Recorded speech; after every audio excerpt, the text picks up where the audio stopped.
2026 2025 കാലഘട്ടം ഏതാണ്ട് അവസാനിക്കുന്നു.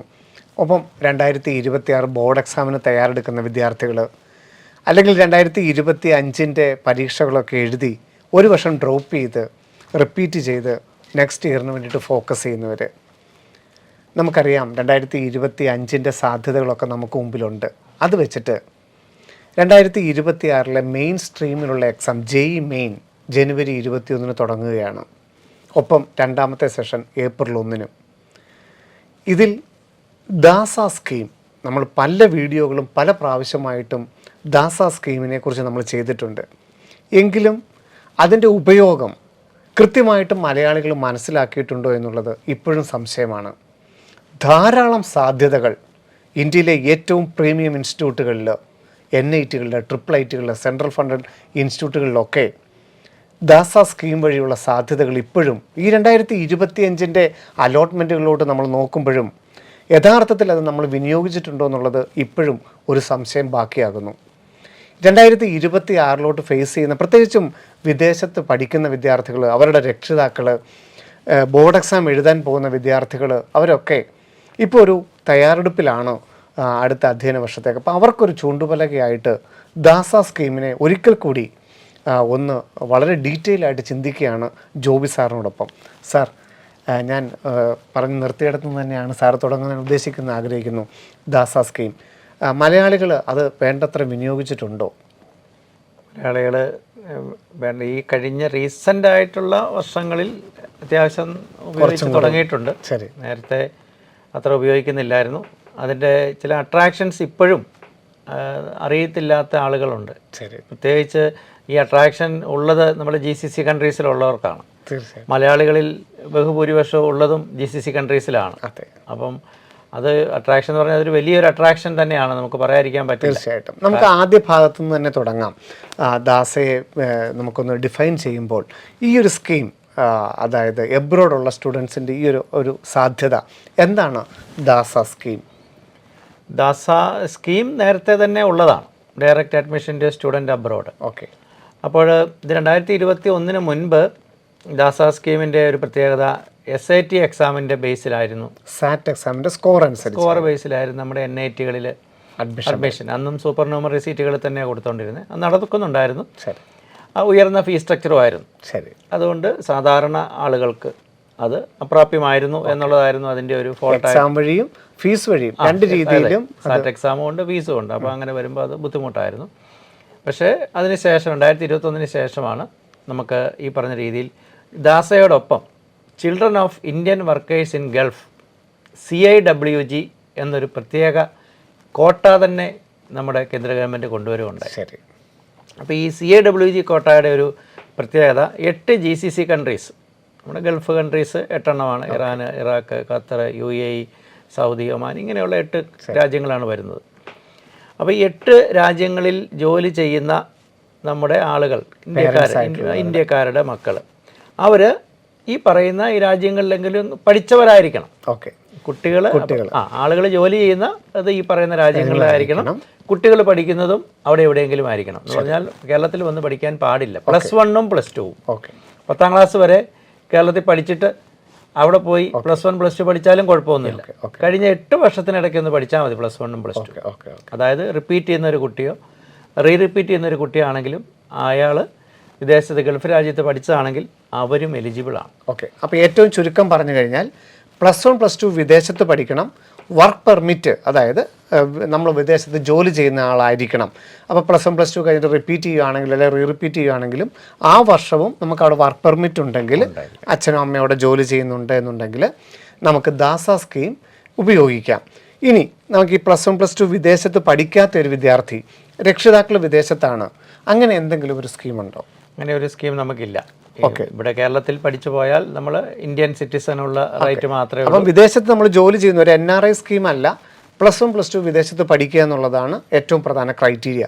പിന്നെ OCI കാർഡ് ഹോൾഡർ, അവർക്ക് എന്താണ്, എങ്ങനെയാണ് ഇത് ഉപയോഗിക്കുന്നത്? ഓവർസീസ് സിറ്റിസൺ ഓഫ് ഇന്ത്യ അവരും, അതുപോലെ തന്നെ person of Indian origin PIO, ഈ 2 കാർഡുള്ളവരും എലിജിബിൾ ആണ്. പക്ഷേ CIWGക്ക് എലിജിബിൾ അല്ല. CIWG എലിജിബിൾ ആയിട്ടുള്ളത് NRI സ്റ്റാറ്റസ് ഉള്ളവരും അവർ ഈ പറയുന്ന 8 GCC കൺട്രീസിൽ ജോലി ചെയ്യുന്നവരായിരിക്കണം, അവരുടെ മക്കളായിരിക്കണം. കാരണം അവരുടെ വലിയ അട്രാക്ഷൻ എന്ന് പറഞ്ഞാൽ അവർക്ക് ഒരു ഇന്ത്യൻ സിറ്റിസൺ, ഇപ്പോൾ കേരളത്തിലെ ഒരു കുട്ടിയെന്ന് വിചാരിക്കുക, ആ കുട്ടി കാലിക്കറ്റ് NITയിൽ ജോസ അലോട്ട്മെൻറ്റ് വഴി അഡ്മിഷൻ കിട്ടുമ്പോൾ ആ കുട്ടി അടയ്ക്കേണ്ട സെയിം ഫീസാണ് ഈ CAWG കോട്ട വഴി GCC കൺട്രിയിൽ നിന്ന് വരുന്ന ഒരു പേരൻറ്റിൻ്റെ ഒരു കുട്ടി അടയ്ക്കേണ്ടി വിദേശത്ത് പഠിക്കുന്നത് കൊണ്ട് മാത്രം അത്രയൊരു എലിജിബിലിറ്റിയാണ് നമുക്ക് കിട്ടാനായിട്ട് പോകുന്നത്. അപ്പം +1 +2 വിദേശത്ത് പഠിക്കുന്നു, അഡ്മിഷൻ എടുക്കുന്ന വർഷവും നമുക്കവിടെ വർക്ക് പെർമിറ്റ് ഉണ്ടായിരിക്കണമെന്നുള്ളതാണ് ദാസയുടെ ഏറ്റവും മെയിൻ അട്രാക്ഷൻ എന്ന് പറയുന്ന അതേ ഫീസ് സ്ട്രക്ചറിൽ തന്നെ അഡ്മിഷൻ കിട്ടാനുള്ള ആദ്യ ക്രൈറ്റീരിയ. ഇനി നമുക്കിത് ഏതൊക്കെ സ്ഥാപനങ്ങളിലാണ് ഇത് നമുക്ക് ഉപയോഗിക്കാനായിട്ട് സാധിക്കുന്നത്? നമുക്ക് 31 NITs ഉള്ളത്. IITകളിൽ സാധ്യതയില്ല, IIT ഇല്ല എന്നുള്ള കാര്യം ഓർക്കുക. 31 NITയിലും 15% സീറ്റ് സൂപ്പർ ന്യൂമറി ആയിട്ട് സൃഷ്ടിക്കുന്നുണ്ട്. അതുകൊണ്ടുള്ള മെച്ചം നമ്മൾ ഇന്ത്യൻ സിറ്റിസൺസിന് ആർക്കും ഇങ്ങനെ നഷ്ടമൊന്നും ഉണ്ടാകുന്നില്ല, ഇവർക്ക് ഇങ്ങനെ കൊടുക്കുന്നതുകൊണ്ട്. അപ്പോൾ അതാരും അതിനകത്ത് സങ്കടപ്പെടേണ്ട കാര്യങ്ങളൊന്നുമില്ല. അപ്പോൾ 15% സീറ്റ് ഫുൾ ദാസ സ്കീമിൽ ക്രിയേറ്റ് ചെയ്യും.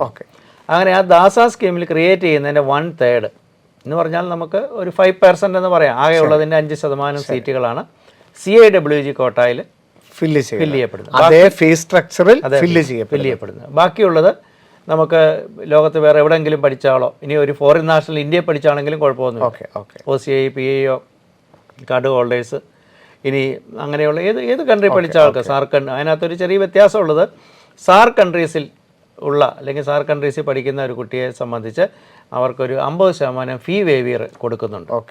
അതായത് ഫീ വേവിയർ എന്ന് പറയുമ്പോൾ വലിയ തുകയാണ് വരുന്നത്. നോൺ സാർക്ക് കൺട്രി പഠിക്കുന്ന ഒരു കുട്ടി ഒരു വർഷം $8,000 ഫീസായിട്ട് കൊടുക്കേണ്ടി വരുമ്പോൾ 50% ഫീ വേവിയർ കിട്ടുന്നതുകൊണ്ട് സാർക്ക് കൺട്രിയിൽ നിന്നുള്ള ഒരു കുട്ടിയെ സംബന്ധിച്ച് $4,000 ഒരു വർഷം കൊടുത്താൽ മതി. അതേസമയം അത് CAWG കോട്ടായിൽ ആണ്, ഗൾഫിൽ നിന്നുള്ളൊരു കുട്ടിയാണ്, അവിടെ പഠിച്ച ഒരു കുട്ടിയാണ് വരുന്നതെങ്കിൽ, ഇപ്പം നമ്മുടെ കാലിക്കറ്റ് NITയിൽ 1.25 ലക്ഷം രൂപയാണ് ഏതൊരു വിദ്യാർത്ഥിയുടെയും ഫീസ്. എല്ലാവരുടെയും ഏറ്റവും കേരളത്തിൽ നിന്ന് കിട്ടുന്ന ഒരു കുട്ടിയുടെ ഫീസ് 1.25 ലക്ഷം രൂപയാണ് ഒരു വർഷം വരുന്നത്. ആ ഫീസ് മാത്രം കൊടുത്താൽ മതി.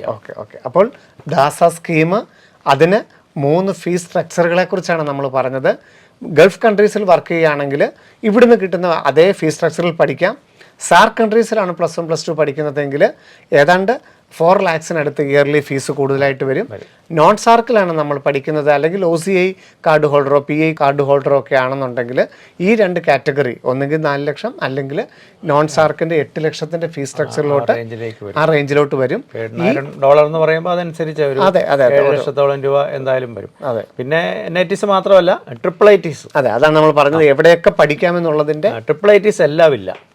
11 TRIITകളാണ് കഴിഞ്ഞ വർഷം ഇതിനകത്ത് ഭാഗമായത്. അതുകൂടാതെ ചില ഗവൺമെൻറ് ഫണ്ട് ടെക്നിക്കൽ ഇൻസ്റ്റിറ്റ്യൂഷൻസ് GFTIകൾ. അതോടൊപ്പം തന്നെ നമുക്ക് ശ്രദ്ധിക്കേണ്ട ഒരു കാര്യം, BTech മാത്രമല്ല, BARC പ്രോഗ്രാം, B-Plan പ്രോഗ്രാം, അതായത് school of planning and architecture SPAകൾ, അവിടെയുള്ള BARC പ്രോഗ്രാമിനൊക്കെ എലിജിബിളാണ്. NITകളിലുള്ള BARC നമുക്ക് ഈ കുട്ടികൾ CAWG ദാസായം വഴി എലിജിബിളാണ്. അതുകൂടാതെ ഇന്ത്യയിലെ ചില ഫേമസ് യൂണിവേഴ്സിറ്റി, ഇപ്പം Delhi technological university DTU, TRIIT Delhi, അതുപോലെ തന്നെ NSUT Netaji Subhash institute of technology Delhi വരുന്നുണ്ട്. അതുപോലെ ഇന്ത്യൻ മാരിടൈം യൂണിവേഴ്സിറ്റി, അത് ഈ ഒരു ഗ്രൂപ്പിനകത്ത് വരുന്നുണ്ട്. Punjab engineering college. അപ്പോൾ ഇങ്ങനെയുള്ള ചില പ്രത്യേക ഇൻസ്റ്റിറ്റ്യൂട്ടുകൾ, റെപ്യൂട്ടഡ് ആയിട്ടുള്ള പല ഇൻസ്റ്റിറ്റ്യൂഷൻസും അവരുടെ കുറേ സീറ്റുകളും ദാസ സ്ട്രീം വഴി ഫില്ല് ചെയ്യുന്നുണ്ട്. അവിടെയും ഈ പറയുന്ന CAWG കോട്ട ഉണ്ട് എന്നുള്ളതാണ് എൻ്റെ ഒരു പ്രാധാന്യം. സെയിം ഫീസ് സ്ട്രക്ചറിൽ തന്നെ നമുക്ക് പഠിക്കാമെന്നുള്ളത്. അപ്പോൾ ദാസ സ്കീമിനെ കുറിച്ച് പറഞ്ഞു. അതിൽ പങ്കെടുക്കുന്ന സ്ഥാപനം എവിടെയൊക്കെയാണ് പ്രവേശനം കിട്ടുന്നതെന്ന് നമ്മൾ പറഞ്ഞു. IITകളിലില്ല, NITകളിലും TRIITകളിലും പ്രധാനപ്പെട്ട പ്രീമിയം ഇൻസ്റ്റിറ്റ്യൂട്ടുകളിലൊക്കെ സീറ്റുകളുണ്ട്. അപ്പോൾ സീറ്റ് മെട്രിക്സ് പറയുമ്പോൾ അതൊക്കെ നിങ്ങൾക്ക് കാണാനായിട്ട് സാധിക്കും. ഇനി നമുക്ക് പ്രവേശന പരീക്ഷ, JEE മെയിൻ, അതുപോലെ ഇതിൻ്റെ ക്വാളിഫിക്കേഷൻ മാർക്ക്, അതിനെ രണ്ടിനെക്കുറിച്ചും കൂടെ പറയാമോ? നമുക്കറിയാം, JEE മെയിൻ എഴുതി ജോസായിൽ നമുക്ക് അലോട്ട്മെൻറ്റ് കിട്ടണമെങ്കിൽ 75% മാർക്ക് അഗ്രിഗേറ്റ് +2 ഫിസിക്സ് കെമിസ്ട്രി മാത്സിനുണ്ടായിരിക്കണം. ശരി, അത് തന്നെ ഇവിടെയും ആപ്ലിക്കബിൾ ആണ്. അപ്പോൾ 75% മാർക്ക് +2 ഉണ്ടായിരിക്കുക. 2 നിർബന്ധമായിട്ടും JEE മെയിൻ എഴുതിയിരിക്കണം. JEE മെയിൻ എഴുതിയിരിക്കണം എന്ന് മാത്രമേ ഉള്ളൂ. JEE മെയിൻ കിട്ടുന്ന റാങ്ക് എത്രയാണെന്നുള്ളത് പ്രശ്നമല്ല. നമുക്കൊരു വാലിഡ്, ഇപ്പം നമ്മൾ നോക്കിയപ്പോൾ എൻ്റെ റാങ്ക് 8 ലക്ഷമാണ്, അപ്ലൈ ചെയ്യാമോ? തീർച്ചയായിട്ടും അപ്ലൈ ചെയ്യാം. 10 ലക്ഷമാണ്, അപ്ലൈ ചെയ്യാം. അപ്പോൾ നമ്മൾ എലിജിബിലിറ്റി അനുസരിച്ചായിരിക്കും നമുക്ക് അഡ്മിഷൻ കിട്ടുന്നത് മാത്രം. റാങ്കിൻ്റെ അടിസ്ഥാനത്തിലാണ് ഏത് റാങ്കും ആയിക്കോട്ടെ. ഞാനത് 8 ലക്ഷമെന്നും 10 ലക്ഷമെന്നൊക്കെ പറയാൻ കാരണം ഈ റാങ്കുള്ള ആളുകൾ ഒക്കെ നമ്മുടെ ഈ വർഷം തന്നെ പലയിടത്തും പല NIT-കളിലും പല IIIT-കളിലും ടോപ്പിലൊന്നും ആയിരിക്കില്ല എങ്കിലും നമ്മൾ NIT-കൾ IIIT-കളിലേക്ക് വരുമ്പോൾ പലർക്കും അഡ്മിഷൻ കിട്ടിയിട്ടുണ്ട്. 8, 10, 11 ലക്ഷവും 12 ലക്ഷവും ഒക്കെ കാണുന്നുണ്ട്. അതുകൊണ്ടാണ് ഞാൻ ഇങ്ങനെ എടുത്തു പറഞ്ഞത്. തീർച്ചയായിട്ടും. അപ്പോൾ പ്രവേശനം കിട്ടുന്ന സ്ഥാപനങ്ങളെക്കുറിച്ച് പറഞ്ഞു.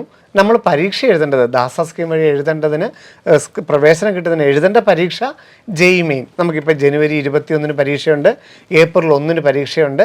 ഈ 2 പരീക്ഷയുടെയും ഉയർന്ന പേഴ്സൻറ്റേജ് സ്കോർ അനുസരിച്ച് ഏപ്രിൽ 20 JEE മെയിൻ്റെ ഓൾ ഇന്ത്യ റാങ്ക് പ്രസിദ്ധീകരിക്കും. അതിനുശേഷം ഏതാണ്ട് ജൂൺ ആദ്യത്തെ ആഴ്ച തന്നെ JoSAA seat allocation 6 round online allocation ആരംഭിക്കും. നല്ല റാങ്ക് ഉള്ളവർക്കൊക്കെ ഈ ദാസ സ്കീമിലൊക്കെ ഉള്ളവർക്കും അതല്ലാത്തവർക്കൊക്കെ അതുവഴി NIT-ലെയും IIT-ലെയും അല്ലെങ്കിൽ IIIT-യിലൊക്കെ സീറ്റുകൾ എടുക്കാം. അതിനുശേഷം ഏതാണ്ടൊരു ജൂലൈ 20 ശേഷം 25 ആയിരിക്കും ജോസ സീറ്റ് അലോക്കേഷൻ അവസാനിക്കുന്നത്. അതിനുശേഷം CSAB central seat allocation board അതിൻ്റെ 2 അലോട്ട്മെൻറ്റ് അല്ലെങ്കിൽ 3 അലോട്ട്മെൻറ്റ് പ്രോസസ്സ് വഴിയാണ് ദാസ സ്കീമിൻ്റെ ഈ പറഞ്ഞ സൂപ്പർ ന്യൂമറേറ്ററി ആയിട്ടുള്ള CWG കോട്ട, സാർക്ക് സീറ്റ്, നോൺ സാർക്ക് സീറ്റിലോട്ട് നമുക്ക് ഓപ്ഷൻ രജിസ്റ്റർ ചെയ്യാനും സീറ്റ് എടുക്കാനായിട്ട് സാധിക്കുന്നത്. അപ്പോൾ ഒരു ജൂലൈ 20 ശേഷമാണ് ദാസ സ്കീമിൻ്റെ രജിസ്ട്രേഷൻ ആരംഭിക്കുന്നത്. അത് ഈ കഴിഞ്ഞ 2025 മുതൽ CSAB എന്ന് പറയുന്ന ജോസയുടെയൊക്കെ വേക്കൻസി സീറ്റ് ഫില്ലിങ്ങിൻ്റെ കൂടെ തന്നെയാണ് ദാസ സ്കീമിനെയും ഉൾപ്പെടുത്തിയിരിക്കുന്നത്. അപ്പം ദാസ സ്കീം വഴി അപ്ലൈ ചെയ്യണമെങ്കിൽ നേരത്തെ ഒരു രജിസ്ട്രേഷനും ആവശ്യമില്ല. JEE മെയിൻ നമ്മൾ നോർമലായിട്ട് ബാക്കിയുള്ള കുട്ടികൾ അപ്ലൈ ചെയ്യുന്ന പോലെ JEE മെയിൻ അപ്ലൈ ചെയ്യുന്നു, JEE മെയിൻ പരീക്ഷ നന്നായിട്ട് എഴുതുന്നു, JEE മെയിൻ്റെ ഓൾ ഇന്ത്യ റാങ്ക് വരുന്നു. അതിനനുസരിച്ച് നിങ്ങൾക്ക് വേണമെങ്കിൽ ജോസയിൽ പങ്കെടുക്കാം. അതിൽ പങ്കെടുത്തു കഴിഞ്ഞാലും അതിനേക്കാളും ബെറ്ററായിട്ടൊരു സീറ്റ് ദാസയിൽ കിട്ടുമെങ്കിൽ നിങ്ങൾക്ക് അങ്ങോട്ട് ഷിഫ്റ്റ് ചെയ്യാം. അതിൽ പങ്കെടുത്തില്ലെങ്കിൽ പോലും ജൂലൈ 20 ശേഷം CSAB-ഉം ദാസയും കൂടെ വരുന്ന ആ സൈറ്റിനകത്ത് നമ്മൾ രജിസ്റ്റർ ചെയ്ത് നമ്മളുടെ ഓപ്ഷനുകൾ ഫില്ല് ചെയ്താൽ മതിയാകും അല്ലേ? അതല്ലേ അതിൻ്റെ അവിടെ നമുക്ക് 3 ഓപ്ഷൻസ് ഉണ്ട്. CSAB തന്നെ വേണമെങ്കിൽ ചെയ്യാം, അതെ, ദാസ തന്നെ വേണമെങ്കിൽ ചെയ്യാം, CAWG തന്നെ ചെയ്യാം, 3 കൂടെ ചെയ്യാം. ഇനി CSAB-ഉം CWG അങ്ങനെ, ദാസയും CWG അങ്ങനെ, ഏത് രീതി വേണമെങ്കിലും നമുക്ക്. അതാണ് അതിൻ്റെ രജിസ്ട്രേഷൻ പ്രോസസ്സ്. അപ്പം നമ്മൾ ആ സെലക്ട് ചെയ്യുന്നതനുസരിച്ചായിരിക്കും രജിസ്ട്രേഷൻ ഫീസ് വരുന്നതെന്നും കൂടിയുള്ളത്. അത് നമുക്ക് പിന്നീട് ഒരു അവസരത്തിൽ ഡീറ്റെയിൽ ആയിട്ട് കുറച്ച് കാര്യങ്ങൾ ശ്രദ്ധിക്കാനുണ്ട്. നമുക്ക് അബദ്ധങ്ങൾ പറ്റാം.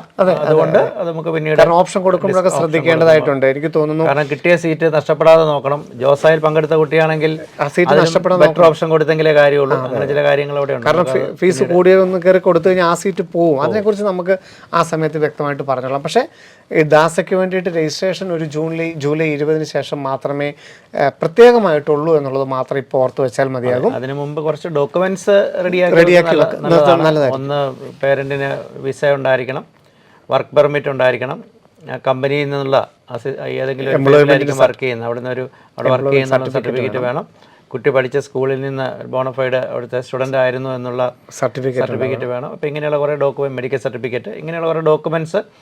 പലപ്പോഴും ഈ ഡോക്യുമെൻറ്റ്സിൻ്റെ കാര്യത്തിൽ ഒത്തിരി മിസ്റ്റേക്സുകൾ വരുത്തുന്നുണ്ട്. അപ്പോൾ അത് നേരത്തെ ഒന്ന് പ്ലാൻ ചെയ്ത് ചെയ്യുന്നത് നന്നായിരിക്കും. അതൊരു ലിസ്റ്റായിട്ട് തന്നെ നിങ്ങൾക്ക് ഇപ്പോൾ കാണാൻ വെക്കണം. അതുപോലെ ദാസയും കൂടെ അപ്ലൈ ചെയ്യുന്നുണ്ടെങ്കിൽ നമ്മളിപ്പം CWG തന്നെയാണെങ്കിൽ നമുക്ക് നമ്മളിത് ജസ്റ്റ് രജിസ്റ്റർ ചെയ്യുന്ന സമയത്ത് 62,500 രൂപയും $300 രജിസ്ട്രേഷൻ ഫീസും മതി. അതേസമയം ദാസയുടെ കൂട്ടിയാണ് അപ്ലൈ ചെയ്യുന്നതെങ്കിൽ അങ്ങനെ അപ്ലൈ ചെയ്യുന്നതിൻ്റെ കുഴപ്പമൊന്നുമില്ല. നമുക്ക് ജോസയിൽ കിട്ടുന്ന സീറ്റ് എടുക്കുന്നെങ്കിൽ ആ ഫീസ് നമുക്ക് റീഫണ്ട് ചെയ്യും. ഈ വർഷത്തെ റീഫണ്ട് ചെയ്ത ആൾക്കാർക്ക് കിട്ടിയവർ അവരെ അറിയിച്ചിട്ടുണ്ട്, എല്ലാ പൈസയും തിരിച്ച് കിട്ടിയെന്ന് പറഞ്ഞിട്ടുണ്ട്. അപ്പം ദാസയിൽ നമ്മൾ ഒരു സീറ്റ് താല്പര്യപ്പെടുന്നുണ്ടെങ്കിൽ നമ്മളപ്പോൾ ആ സമയത്ത് $4,000 കൂടെ കൂടുതലായിട്ട് എക്സ്ട്രാ അടയ്ക്കണം. അപ്പോൾ അതിനുള്ള പൈസ ഉണ്ടെങ്കിൽ അതൊക്കെ കണക്കാക്കി അതെല്ലാം കരുതി വെക്കുക. അങ്ങനെയുള്ള കുറച്ച് കാര്യങ്ങൾ നേരത്തെ ജൂലൈ 20 ആ ഫണ്ടൊക്കെ ഒന്ന് കരുതി വെക്കുക. അപ്പം നമുക്ക് അത്യാവശ്യം കരുതി വെക്കേണ്ട ഡോക്യുമെൻറ്റ്സ് നിങ്ങൾക്ക് ഇപ്പോൾ നിങ്ങൾക്ക് സ്ക്രീനിൽ കാണാം. ഏറ്റവും പ്രധാനപ്പെട്ട ഡോക്യുമെൻ്റ് എന്ന് പറയുന്നത് വർക്ക് പെർമിറ്റ് ഉണ്ടായിരിക്കണം, അതായത് പേരൻറ്റിൻ്റെ വിസ ഉണ്ടായിരിക്കണം. പിന്നെ ഏത് സ്കൂളിലാണോ പഠിച്ചത്, +1 +2 പഠിച്ചതിൻ്റെ അതിൻ്റെ ഒരു ബോണഫൈഡ് സർട്ടിഫിക്കറ്റ് നിങ്ങൾക്കുണ്ടായിരിക്കണം. പിന്നെ പേരൻ്റ് ഏത് കമ്പനിയിലാണോ വർക്ക് ചെയ്യുന്നത് അതിൻ്റെ എംപ്ലോയ്മെൻറ്റ് സർട്ടിഫിക്കറ്റ് അത് നിങ്ങൾക്കുണ്ടായിരിക്കണം. പിന്നെ നമുക്ക് ഇവിടെ നിന്നുള്ള നമ്മുടെ ബിസിനസ് റൂളിനകത്ത് പറയുന്ന ഒരു മെഡിക്കൽ സർട്ടിഫിക്കറ്റ് ബുദ്ധിമുട്ടില്ല, അല്ല അത് നോർമൽ കിട്ടും. പിന്നെ ഏതാണ്ട് ഫണ്ടിനെ കുറിച്ചുള്ളൊരു ഐഡിയ, കാരണം നമ്മുടെ റാങ്ക് വരുന്നതനുസരിച്ച് നമുക്ക് എത്ര വരെ നമ്മൾ ഇതിനകത്ത് ഇൻവെസ്റ്റ് ചെയ്യും? ഇപ്പോൾ 1 ലക്ഷം 1.25 ലക്ഷം മാത്രമാണോ നോക്കുന്നത്? 4 ലക്ഷത്തിൻ്റെ അല്ലെങ്കിൽ $4,000 നോക്കുന്നുണ്ടോ? $8,000 നോക്കുന്നുണ്ടോ?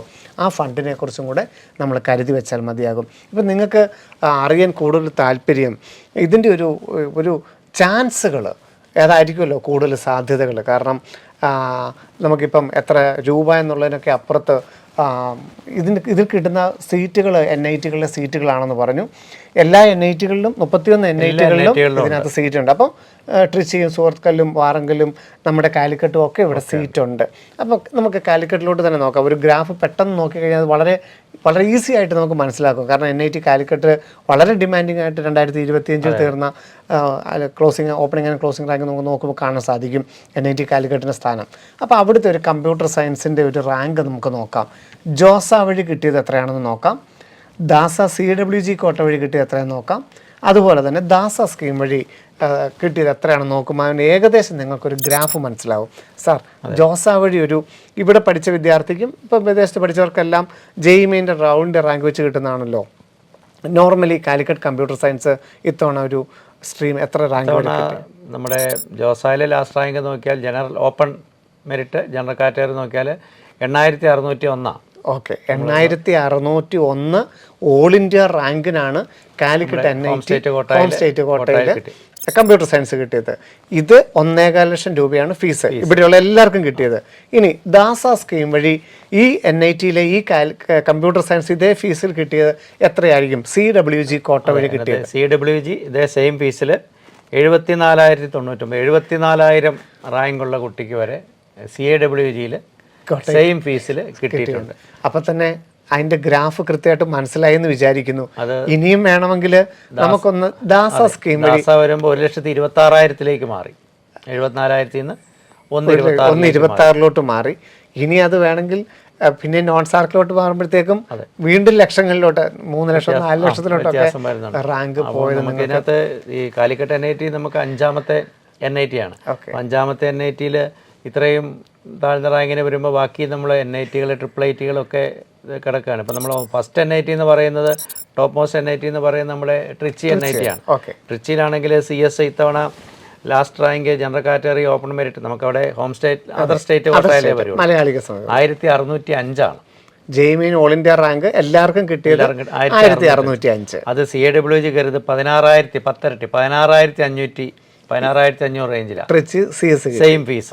ദാസായ വരുമ്പോൾ 17,478. ട്രിച്ചി ബെസ്റ്റ് ഏറ്റവും ടോപ്പ്. കാരണം IIT പോലും കിട്ടുക അല്ലെങ്കിൽ IIT നോർമൽ IIT കിട്ടുന്നവർ പോലും എടുക്കാതെ ട്രിച്ചി എടുക്കുന്നതാണെന്ന് ഓർക്കണം. ഇനി അത് സുഹൃത്തുക്കളിലേക്ക് വരുമ്പോൾ ജോസായിലെ ലാസ്റ്റ് റാങ്ക് 2,158 CS-ന്റെ. അത് CWG 23,657. അത് ദാസായിലേക്ക് വരും 33,736. അതാണ് ഇതേപോലെ ഒരേ ഫീസ് സ്ട്രക്ചർ ആണെന്നുള്ളത് നോക്കണം. പിന്നെ 3ാമത്തെ NIT വാറങ്കലാണ്. അവിടെ 2,634 ജോസായിൽ, 38,176 CWG, 84,741 ദാസ സ്കീം. അപ്പോൾ ഈ 3 NITകൾ അതിനകത്ത് ചില കുട്ടികൾ ഇതിന് ശേഷം റൂർക്കേലയിലേക്ക് പോകാറുണ്ട്. പല കുറച്ച് കുട്ടികൾ കാലിക്കറ്റിലേക്കും. അപ്പോൾ ഇതിന് ശേഷമാണ് കാലിക്കറ്റ് വന്നിരിക്കുന്നത്. അപ്പോൾ ആ ഒരു പാറ്റേണിലാണ് അഡ്മിഷൻ പോകുന്നത്. ഓക്കെ, അപ്പം ആ ഒരു ഗ്രാഫ് കാണുമ്പോൾ തന്നെ നമുക്ക് ഇതിൻ്റെ ഒരു സാധ്യത എത്രത്തോളമാണെന്നുള്ളത് മനസ്സിലാക്കാൻ കഴിയും. ഇത് ടോപ്പായിട്ടുള്ള 5 NITയിലെ CS-നെ കുറിച്ച് മാത്രമാണ് നമ്മൾ പറഞ്ഞത്. ഇതെല്ലാ ബ്രാഞ്ചിലും ഉണ്ട്. ഇലക്ട്രിക്കലും ഇലക്ട്രോണിക്സിലും മെക്കാനിക്കലിലും അല്ലെങ്കിൽ ബയോടെക്നോളജിയിലും എല്ലാം ഉണ്ട്. എല്ലാം ഉണ്ട്. അതുകൊണ്ടാണ് സാറ് പറഞ്ഞത് 10 ലക്ഷം ആണെങ്കിലും നിങ്ങൾക്ക് അപ്ലൈ ചെയ്യാം. ഈ ഒരു ഫീസ് സ്ട്രക്ചറിൽ ഉള്ള സാധ്യതയുണ്ട്. കാലിക്കറ്റിലെ most sort out branches circuit branches CS-ഉം EC-യും ട്രിപ്പിളിയാണ്. നമ്മൾ ട്രിപ്പിളിയുടെ നമ്മൾ നോക്കിയാൽ ജോസായിൽ 17,756 ട്രിപ്പിളി ലാസ്റ്റ് റാങ്ക്. അത് CWGയിൽ 1,47,000 ശരി 147. ദാസായിലേക്ക് 382. 3,82,000 ട്രിപ്പിളി ദാസായിൽ ഫില്ല് ചെയ്ത്. CWG നമുക്കറിയാം 147 എന്ന് പറയുമ്പോൾ സെയിം ഫീസാണ്. ഈ 17,700 കൊടുക്കുന്ന അതേ ക്ലാസ്സിൽ അതേ ഫീസ് സ്ട്രക്ചറിൽ 1,47,000 ഓൾ ഇന്ത്യ റാങ്ക് ഉള്ള കുട്ടിക്കും ഈ ഒരു സാധ്യത. അപ്പോൾ എത്രമാത്രമാണ് അത് നമുക്ക് വിനിയോഗിക്കാൻ കഴിയുന്നത്? അപ്പോൾ ഇപ്പോൾ ബോർഡ് എക്സാം പഠിക്കുന്ന വിദ്യാർത്ഥികളൊക്കെ ഒന്ന് ഫോക്കസ് ചെയ്ത് ഈ JEE അറ്റൻഡ് ചെയ്യുകയാണെങ്കിൽ അറ്റൻഡ് ചെയ്ത് അത്യാവശ്യം മാക്സിമം സാധിക്കുന്ന ഒരു ഇതേ ഉള്ളൂ. അല്ലാതെ നമുക്ക് എനിക്ക് വലിയ താല്പര്യമൊന്നുമില്ല, എനിക്ക് 1 ലക്ഷം റാങ്ക് ആയപ്പോൾ 2 ലക്ഷം ആയി പോകുന്നത് വിഷമിക്കേണ്ട കാര്യമൊന്നുമില്ല, അല്ലെങ്കിൽ ഇത്രയും ഒരുപാട് പൈസ ആകുകയല്ലേ എന്ന് വിചാരിച്ചിരുന്ന ആളുകളുണ്ടാവാം. പക്ഷെ അങ്ങനെ ഇല്ല എന്നുള്ളതാണ്. തീർച്ചയായിട്ടും ഇതേ ഫീസ് സ്ട്രക്ചറിൽ സെയിം ഫീസ് സ്ട്രക്ചറാണ്. 1.25 ലാക്സ് പെർ ഇയറിൽ തന്നെയാണ് നമ്മൾ ആ സ്ട്രക്ചറിലോട്ട് കയറുന്നത് എന്നുള്ളത്. അവിടെ പിന്നെ നമുക്ക് റിസർവേഷനെ കുറിച്ച് ഇപ്പോൾ ജെയ്മീൻ അപ്ലൈ ചെയ്യുമ്പോൾ പലർക്കും റിസർവേഷനെ കുറിച്ചൊക്കെ ഉള്ളുണ്ട്. ഈ ദാസ സ്കീമിന് അങ്ങനെ റിസർവേഷൻ സ്കീമിലില്ല. ആ സമയത്ത് നമ്മൾ CSAB വരുമ്പോൾ റിസർവേഷൻ അതിനകത്ത് റിസർവേഷൻ. അതുകൊണ്ടാണ് ഈ ഓപ്ഷൻ കൊടുക്കുമ്പോൾ ശ്രദ്ധിക്കാനുള്ള ചില കാര്യങ്ങളുണ്ടെന്നുള്ളത് സാറ് പറഞ്ഞത്. ജോസ സീറ്റ് ലൊക്കേഷനിലും CSABിൻ്റെ സ്പെഷ്യൽ റൗണ്ടിലും ഒക്കെ റിസർവേഷൻ അനുസരിച്ച് നമുക്ക് സാധ്യതകളുണ്ട്. പക്ഷേ ദാസ സ്കീമിൽ റിസർവേഷൻ സാധ്യതകളില്ല. എല്ലാം മെറിറ്റ് എന്ന് പറയുന്ന ഒറ്റയൊരു കാറ്റഗറിയിലാണ് അലോട്ട്മെൻറ്റ് മുമ്പോട്ട് പോകുന്നത്. അപ്പോൾ നമുക്ക് കൃത്യമായിട്ടും ഒരു റാങ്ക് കിട്ടുമ്പം നമ്മളുടെ സാധ്യത എന്താണെന്നുള്ളത് ഇപ്പോൾ ഒരു 40,000 ഒക്കെ ആകുമ്പോഴേ അങ്ങനെ ചിന്തിക്കാനുള്ളൂ. അതിനപ്പുറത്തോട്ട് പോകുമ്പോൾ പിന്നെ നമുക്ക് കാറ്റഗറി അനുസരിച്ച് വലിയ മെച്ചമൊന്നും കിട്ടാനില്ല. നമുക്ക് ദാസ സ്കീം തന്നെ കൂടുതൽ ഉപയോഗിക്കാനായിട്ട് സാധിക്കും. അപ്പോൾ ഇത്രത്തോളം ഒരു വലിയ സാധ്യതകളാണ് ദാസ സ്കീം വെച്ചിട്ടുള്ളത്. അപ്പോൾ ഈ വർഷം ബോർഡ് എക്സാം എഴുതുന്ന വിദ്യാർത്ഥികളും ഓൾറെഡി +1 +2 വിദേശത്ത് പഠിച്ചിട്ട് ഇപ്പോൾ ജെയ്മെയിനോട് തയ്യാറെടുക്കുന്നവരും ഈ സാധ്യതകൾ അറിയാതെ പോകരുതെന്നുള്ളതാണ് ഏറ്റവും പ്രധാനപ്പെട്ട കാര്യം. സാറേ, ബാക്കിയുള്ള നമ്മളിപ്പം സ്ഥാപനങ്ങളെക്കുറിച്ച് പറഞ്ഞു. ഇപ്പം നമുക്ക് സീറ്റ് മെട്രിക്സിലോട്ടൊന്ന് നോക്കിക്കഴിഞ്ഞാൽ കാലിക്കറ്റ് നമുക്ക് ഉദാഹരണത്തിന് പറഞ്ഞു കഴിഞ്ഞാൽ ഈ 3 സ്ട്രക്ചറിലും അവിടെ സെപ്പറേറ്റ് സീറ്റ് പറയുന്നുണ്ടോ? CWG കോട്ടയിലും ദാസ ഒരുമിച്ചാണ്. അത് സാർക്ക് നോൺ സാർക്കോടെ കൂടി ദാസ എന്നുള്ള ഒരു. അപ്പോൾ കമ്പ്യൂട്ടർ സയൻസിന് ദാസ CWG കോട്ട വഴി എത്ര സീറ്റ് ആയിരിക്കും ഉണ്ടാവുക? കമ്പ്യൂട്ടർ സയൻസ് അവിടെ വരാവുന്നത് ഒരു 25 സീറ്റിന് മുകളിൽ. 25 സീറ്റ് ഏതായാലും കാലിക്കറ്റിൽ വരാം. അതിനകത്ത് 9 സീറ്റാന്ന് തോന്നി 2025 9 സീറ്റ് നിങ്ങൾക്ക് കാണാം. നിങ്ങൾക്ക് CWG വരുന്നുണ്ട്. ഒപ്പം 17 സീറ്റ് സാർക്കും നോൺ സാർക്കും അത് സൂപ്പർ ന്യൂമറേറ്ററി സീറ്റാണ്. അപ്പോൾ ഇത് കിട്ടിയെന്ന് വിചാരിച്ച് ഇതല്ലാത്ത ഒരാൾക്കൊരു നഷ്ടം ഉണ്ടായിട്ടില്ല. അവിടുത്തെ സീറ്റുകൾ ജോസ സീറ്റിലും ഇതിന് കാൻഡിഡേറ്റ് ഇല്ലെങ്കിൽ ആ സീറ്റ് വേക്കൻ്റ് ആയിട്ട് കിടക്കും. അതെ. അല്ലാതെ ഒരു സ്പോട്ട് അഡ്മിഷനോ അങ്ങനെയൊന്നും ഇല്ല. ഓക്കെ. അതിന് വേണ്ടിയിട്ടാണ് ഇത് 3 കൂടെ ഒരുമിച്ചാക്കിയിരിക്കുന്നത്. ശരി. ബാക്കിയുള്ള മൊത്തത്തിലുള്ള ഒരു സീറ്റുകളെ കുറിച്ച് പറഞ്ഞു. എത്രത്തോളം സീറ്റുകളായിരിക്കും സൂപ്പർ ന്യൂമറേറ്ററി ആയിട്ട് ഇതിന്? നമുക്ക് ഒരു 5000 സീറ്റ് NIT-കളിലും TRIPL-IT-കളിലും എല്ലാം ആയിട്ട് നമുക്ക് എന്തായാലും ഉണ്ടാവും. 5000 സീറ്റിൽ 5000 അടുത്തെന്ന് പറയുമ്പോൾ 1500 1600 സീറ്റ് CWG ഇതേ ഫീസ് സ്ട്രക്ചറിൽ തന്നെ കിട്ടുമെന്നുള്ള കാര്യം ഓർക്കുക. ഈ ഇത്രയും സീറ്റ് ഉണ്ടെങ്കിലും അതിനകത്ത് പകുതി പോലും ഫില്ല് ചെയ്യാറില്ല എന്നുള്ളതാണ് വാസ്തവം. ഈ 5000 സീറ്റുകൾ വരുന്നതിനകത്ത് അതാണ് നമ്മൾ പറഞ്ഞത് 10 ലക്ഷം ആണെങ്കിലും കിട്ടുമായിരുന്നു, നോൺ സർക്കിളൊക്കെ കിട്ടുമായിരുന്നു. പക്ഷേ അത് ഉപയോഗിച്ചിട്ടില്ല. അതൊട്ട് പിന്നീട് ഫില്ല് ചെയ്തിട്ടുമില്ല. അത് വെറുതെ വേക്കൻസി ആയിട്ട് ലാപ്സായിട്ട് പോകുന്നതാണ് നമുക്ക് കാണാനായിട്ട് സാധിക്കുന്നത്. അതുകൊണ്ടാണ് ആ സാധ്യതകൾ ഉപയോഗിച്ചിട്ടുണ്ടോ എന്നുള്ളൊരു സംശയമാണെന്ന് പറഞ്ഞത്. ഓരോ കാറ്റഗറി അനുസരിച്ച് ഇപ്പോൾ നിങ്ങൾക്ക് സ്ക്രീനിൽ കാണാം ഓരോ സ്ഥാപനങ്ങളിലെയും കമ്പ്യൂട്ടർ സയൻസ്, ഇലക്ട്രിക്കൽ, ഇലക്ട്രോണിക്സ് അതിൻ്റെയൊക്കെ CWG കോട്ട വഴിയുള്ള സീറ്റുകൾ, അതുപോലെ തന്നെ ദാസ സ്കീം വഴി സാർക്ക് നോൺ സാർക്ക് വഴിയുള്ള സീറ്റുകളെക്കുറിച്ച് കാണാം. ഇത്രയധികം സീറ്റുകളാണ് ഓരോ കാറ്റഗറിയിലും ഈ ജൂലൈ 20-ന് ശേഷം CSABിൻ്റെ അലോക്കേഷൻ വഴി നമുക്ക് എടുക്കാനായിട്ട് സാധിക്കുന്നത്. അപ്പം നമ്മൾ കയ്യിൽ ഒതുങ്ങുന്ന ഫീസ് സ്ട്രക്ചറിലാണെന്നുണ്ടെങ്കിൽ ദാസ CWG മാത്രമായിട്ട് അപ്ലൈ ചെയ്താലും മതിയാകും. CSABും അത് മാത്രമായിട്ട് CWG മാത്രം അപ്ലൈ ചെയ്താൽ മതി. ഇനി നമുക്ക് CWGയും ദാസയും കൂടെ ഇപ്പം വളരെ ആഗ്രഹിക്കുന്ന ഒരു ബ്രാഞ്ചിൽ ഒരു NIT-യിൽ ദാസ കിട്ടിയാലും താല്പര്യമുണ്ടെന്ന് പറഞ്ഞാൽ രണ്ടും കൂടി അപ്ലൈ ചെയ്യാം. പക്ഷേ CWG എവിടം വരെ പോകാം എന്ന് നോക്കണം. CWGയിൽ മാക്സിമം എവിടം വരെ പോകാം എന്ന് നോക്കിയിട്ട് അതിന് താഴെ മാത്രം ദാസ കൊടുത്താൽ മതി. അപ്പോൾ CWG നമുക്ക് അഡ്മിഷൻ കിട്ടുന്നെങ്കിൽ ബാക്കി പൈസ നമുക്ക് റീഫണ്ട് ചെയ്ത് കിട്ടും. ഇത്തവണ എത്ര റൗണ്ടായിരുന്നു സാർ ഇതിനകത്ത് സീറ്റ് ഫില്ല് ചെയ്തത്? ഇത് 3 റൗണ്ടാണ്. ഈ ദാസ സ്കീം വഴി മാത്രം 3 റൗണ്ടുകളിലാണ് നമ്മളുടെ ഹയർ ഓപ്ഷനിലോട്ട് പരിഗണിച്ചുകൊണ്ട് നമുക്ക് ഓപ്ഷൻ കൊടുക്കാനായിട്ട് സീറ്റ്. ഇപ്പോൾ നിങ്ങൾക്ക് ഓപ്പണിംഗ് ആൻഡ് ക്ലോസിംഗ് റാങ്കൊക്കെ ഇപ്പം 2024 ഈ ദാസയുടെ സൈറ്റിൽ അവൈലബിൾ ആണ്. 2025 അടുത്ത വർഷം ആകുമ്പോഴേക്കും അപ്ഡേറ്റ് ചെയ്യുകയുള്ളൂ. അപ്ഡേറ്റ് ചെയ്തിട്ടില്ല. അത് താമസിക്കാതെ ഇപ്പോൾ ഓപ്പണിംഗ് ആൻഡ് ക്ലോസിംഗ് റാങ്ക് നിങ്ങൾക്ക് ഇപ്പോൾ കാണാം. 2024 ദാസ സ്കീം വഴി ഓരോ ഇതിലും കിട്ടിയത് കാണാം. 25-ൻ്റെത് അപ്ഡേറ്റ് ആകുന്ന മുറയ്ക്ക് നമ്മൾ തീർച്ചയായിട്ടും അത് നിങ്ങൾക്ക് വ്യക്തമായിട്ട് തരികയും ചെയ്യും. ഫെബ്രുവരി 12 ഈ വർഷത്തെ 2026 ഫെബ്രുവരി 12 ആകുമ്പോഴേക്കും ഈ ജെയ്മെയിൻ ഫസ്റ്റ് സെഷൻ്റെ പേഴ്സൻറ്റേജ് സ്കോർ വരും. അപ്പോൾ അത് വെച്ചിട്ട് ഈ പറഞ്ഞ സാധ്യതകൾ എന്തെല്ലാമാണ് എല്ലാ കുട്ടികൾക്കും ഉള്ള സാധ്യതകൾ ജോസ വഴിയുള്ള സാധ്യതകൾ എന്തായിരിക്കാം, എഴുതിയ വിദ്യാർത്ഥികളുടെ അനുസരിച്ച് നിങ്ങൾക്ക് ഓൾ ഇന്ത്യ റാങ്ക് എത്ര പ്രതീക്ഷിക്കാം, അതിൻ്റെ കൂട്ടത്തിൽ തന്നെ ദാസയുടെ സാധ്യതകൾ ഏകദേശം നമുക്ക് പറയാനായിട്ട് സാധിക്കും. അപ്പം ഫെബ്രുവരി ഒരു 2025 ഡീറ്റെയിൽസ് വരികയും ചെയ്യും. അപ്പോൾ ഫെബ്രുവരി 12 ശേഷം നമ്മൾ ഇപ്പോൾ പറഞ്ഞ ഈ NIT 2025 ഡീറ്റെയിൽസ് ആണ്. അതെ അതെ അതെ PDF ആയിട്ട് വന്നില്ല, സൈറ്റിനകത്ത് ഓപ്പണിംഗ് ആൻഡ് ക്ലോസിംഗ് റാങ്ക് വന്നില്ല എന്ന് മാത്രമേ ഉള്ളൂ. നമ്മൾ 2025 ക്ലോസിംഗ് റാങ്ക് തന്നെയാണ് പറഞ്ഞത്. ഇനി ഇത് തന്നെ നിങ്ങൾക്ക് ട്രിപ്പിൾ ഐറ്റുകളിൽ ടോപ്പായിട്ട് നിൽക്കുന്ന എവിടെയായിരിക്കും ഇതുവഴി പ്രവേശനം കിട്ടുക? ട്രിപ്പിൾ ഐറ്റ് അലഹബാദ് ഉണ്ട്. ശരി, അവിടെ നമ്മുടെ ഈ NIT നമ്മുടെ കാലിക്കറ്റിന് ശേഷം തൊട്ട് താഴെ തന്നെയാണ് ട്രിപ്പിൾ ഐറ്റ് അലഹബാദ് വരുന്നത്. ശരി. പിന്നെ ഗ്വാളിയർ AB വാജ്പേയി, പിന്നെ ഉള്ളത് ഗുവാഹട്ടി ഉണ്ട്, പിന്നെ പൂനെ, കോട്ടയം, നമ്മുടെ ശ്രീ സിറ്റി, ഇങ്ങനെ ഇതൊക്കെയാണ് ഇതിനകത്തുള്ളത്. എല്ലാ ട്രിപ്പിൾ ഐറ്റിയും വരുന്നില്ല. ഓക്കെ ട്രിപ്പിൾ ഐറ്റുകൾ 11 ട്രിപ്പിൾ ഐറ്റുകൾ മാത്രമേ ഉള്ളൂ. പക്ഷേ ട്രിപ്പിൾ ഐറ്റുകളുടെ ഫീസ് അല്പം കൂടുതലാണ്. അവിടുത്തെ നോർമൽ ഫീസ് എല്ലാ കുട്ടികൾക്കും ഫീസ് 2.5 lakhs ആണ് ഇപ്പം. പിന്നെ DTUവും NSUTയും ശ്രദ്ധിക്കാം, ട്രിപ്പിൾ ഐറ്റ് ഡൽഹിയും. തീർച്ചയായിട്ടും നല്ല ഇൻസ്റ്റിറ്റ്യൂട്ട്, നമ്മുടെ NITകളിൽ അതേ നിലവാരത്തിലുള്ളത് തന്നെയാണ്. ഓക്കെ ഒരു മെട്രോ സിറ്റിയിലാണ്, അതിന് അട്രാക്ഷൻ ഉണ്ട്. അതെ അതെ. അപ്പം വിദേശത്തുള്ളവർക്കൊക്കെ അവർക്ക് അവരുടെ നന്നായിട്ടുണ്ടാവും. അപ്പോൾ അങ്ങനെയുള്ള കാര്യങ്ങളോട് വരുമ്പോൾ അതോടെ പരിഗണിക്കേണ്ടത് തീർച്ചയായിട്ടും. അപ്പം നിങ്ങൾ ഇപ്പോൾ സീറ്റ് മെട്രിക്സ് നിങ്ങൾക്ക് ഒന്ന് ഓടിച്ച് നോക്കിയിട്ട് ആ സ്ഥാപനങ്ങളെക്കുറിച്ചൊക്കെ ഒന്ന് നോക്കുന്നതും ഏറ്റവും നല്ലതായിരിക്കും. സാർ, ഇപ്പം 2026 കാലഘട്ടത്തിലോട്ടൊക്കെ നമ്മൾ ഒരു ഓപ്ഷനൊക്കെ കൊടുക്കുന്ന സമയത്ത് സാറിൻ്റെ തീർച്ചയായിട്ടുള്ള ഗൈഡൻസ് ഉണ്ടാവും. കോഴ്സുകളെക്കുറിച്ചും കോളേജുകളെക്കുറിച്ചും ഒക്കെ ഉണ്ടാവും നമുക്കറിയാം.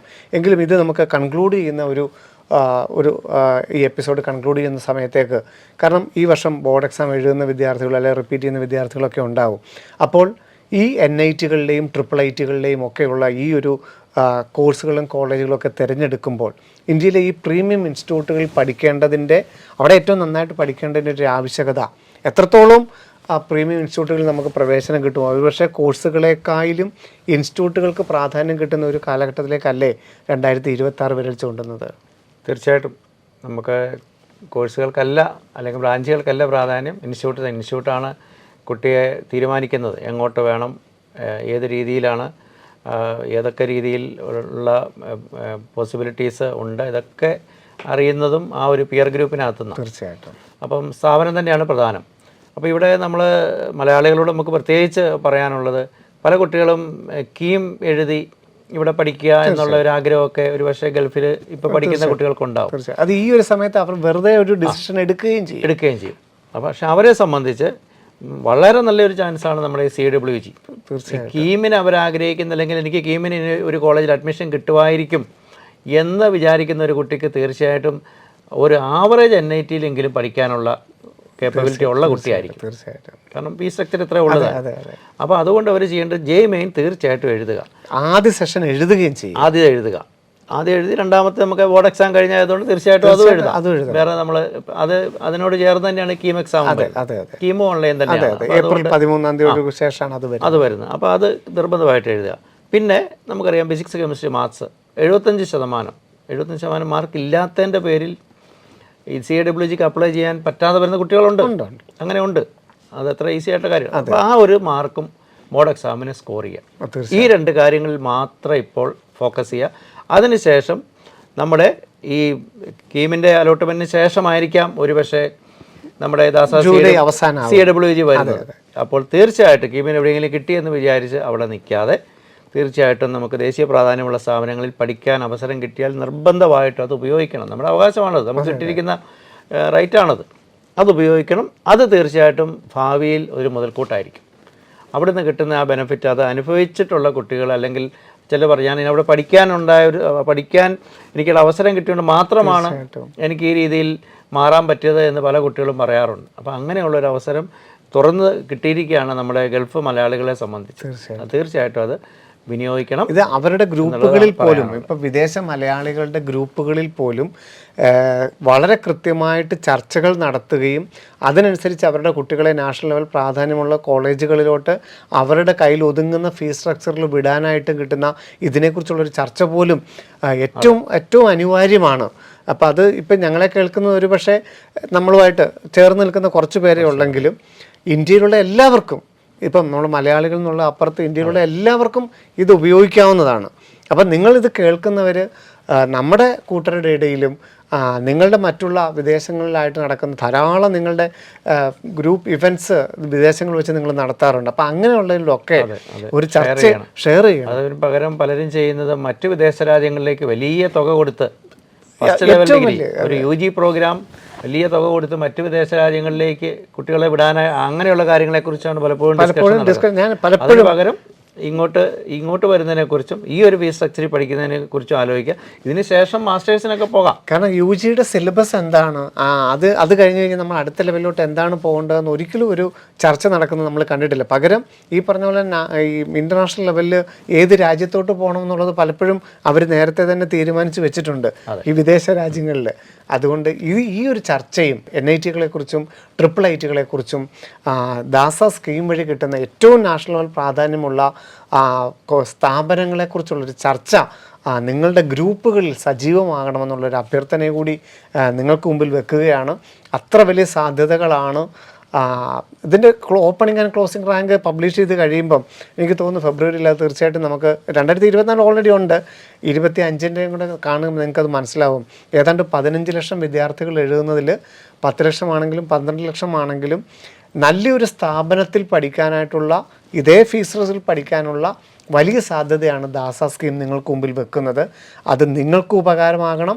വിദേശ രാജ്യങ്ങളിൽ പോയി കഷ്ടപ്പെട്ട 25-30 വർഷമായി വിദേശ രാജ്യങ്ങളിൽ ജോലിയെടുത്ത് നിങ്ങളുടെ കുടുംബത്തിന് ഏറ്റവും താങ്ങായിട്ട് നിൽക്കാനാണ് ആഗ്രഹിക്കുന്നത്. അപ്പോൾ നിങ്ങളുടെ മക്കൾക്ക് കിട്ടാൻ പറ്റുന്ന ഏറ്റവും വലിയൊരു സാധ്യതയായിട്ട് ഇതിനെ കണ്ട് ഇതിനെ ഉപയോഗപ്പെടുത്തണം എന്നുള്ള അഭ്യർത്ഥനയോടുകൂടി ജോബി സാറിന് 1000 നന്ദി പറഞ്ഞുകൊണ്ട് ഫെബ്രുവരി 12 ശേഷം JEE ആദ്യ സെഷന് ശേഷം അതിൻ്റെ പെർസെൻറ്റേജ് സ്കോറിൻ്റെ സാധ്യതകളൊക്കെ നിങ്ങളുമായിട്ട് ചർച്ച നടത്തിക്കൊള്ളാം. സാറും നമ്മളോടൊപ്പം ഉണ്ടാകും. അപ്പോൾ സാറിന് നന്ദി പറഞ്ഞുകൊണ്ട് ഈ സ്കീം വിനിയോഗിക്കേണ്ടതിൻ്റെ ആവശ്യകതയെക്കുറിച്ച് പറഞ്ഞുകൊണ്ട് നിർത്തുകയാണ്. നന്ദി, നമസ്കാരം. Brilliant Study Center, India's #1 coaching center for NEET and JEE.